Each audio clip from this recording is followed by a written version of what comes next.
బాహుబలి తర్వాత రాజమౌళి చేస్తున్న సినిమాపై దేశవ్యాప్తంగా అంచనాలు ఉన్నాయి. తెలుగు సినిమా స్థాయిని ఇండియన్ హిస్టరీలో నిలిచిపోయేలా చేసిన రాజమౌళి తన తరువాత సినిమా ఏం చేస్తారు అన్నది ఇప్పుడు ఎవరి ఊహలకు అందని ఓ చిక్కు ప్రశ్న. ఓ పెద్ద సినిమా తీశాక రాజమౌళి వెంటనే ఎలాంటి అంచనాలు లేని చిన్న సినిమా తీయడం అలవాటు. అయితే ఇప్పుడు దాన్ని మార్చేశాడని అంటున్నారు.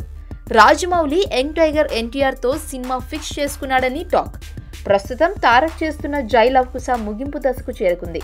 అది పూర్తయ్యేలోపు కథ పూర్తి చేసి సినిమా సెట్స్ మీదకు తీసుకువెళ్లాలని చూస్తున్నారట.